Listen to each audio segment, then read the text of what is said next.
Olá, prezados irmãos em Cristo e demais pessoas que nos assistem através deste canal.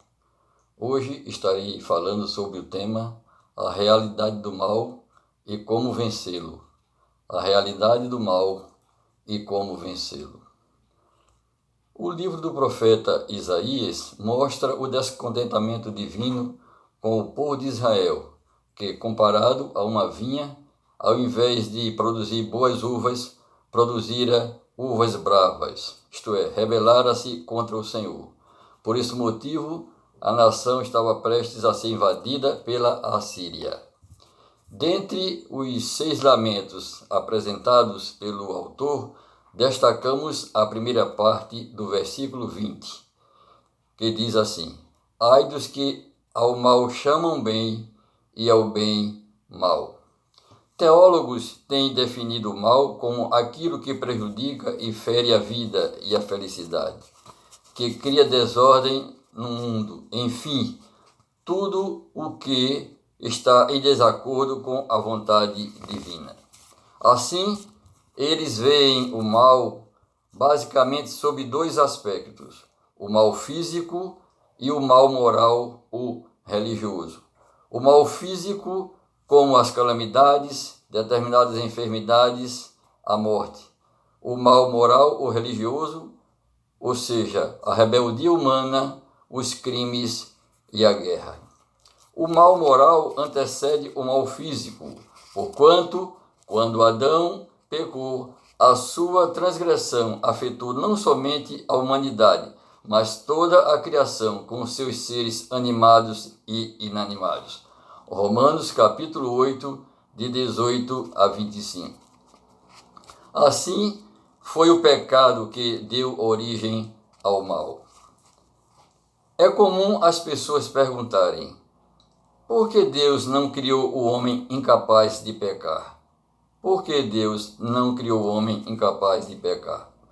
Mas se assim o fizesse, não estaria criando um ser humano com livre arbítrio, e dessa forma não poderia ser moralmente responsável diante de Deus. Portanto, o pecado entrou no mundo porque o ser humano desobedeceu a ordem do Senhor, preferindo acatar a insinuação satânica, como nós vemos no capítulo 3 do livro de Gênesis.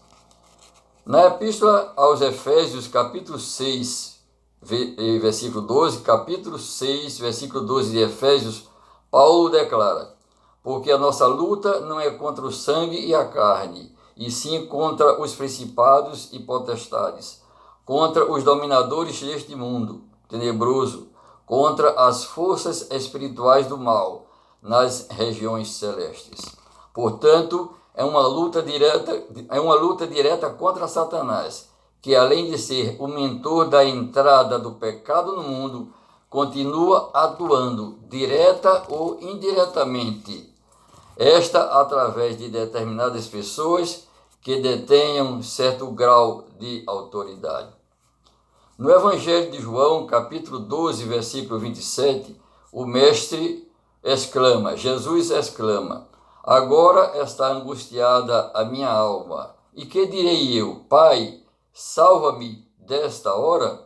Mas precisamente com este propósito vim para esta hora.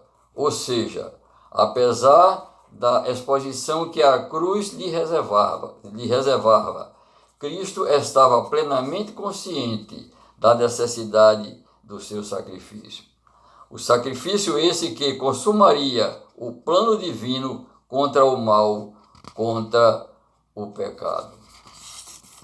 Concluindo, Deus não pode ser responsabilizado pelo mal. Deus não pode ser responsabilizado pelo pecado. Anjos e seres humanos é que livremente o escolheram. Repetindo, Deus não pode ser responsabilizado pelo pecado e, consequentemente, pelo mal. Anjos e seres humanos é que livremente o escolheram. Mas Cristo veio ao mundo exatamente para nos livrar do pecado e de todas as suas consequências, conforme lemos em Apocalipse, capítulo 21, versículo 4. Ele lhes enxugará dos olhos toda lágrima, e não haverá mais morte, nem pranto, nem lamento, nem dor, porque as primeiras coisas já passaram.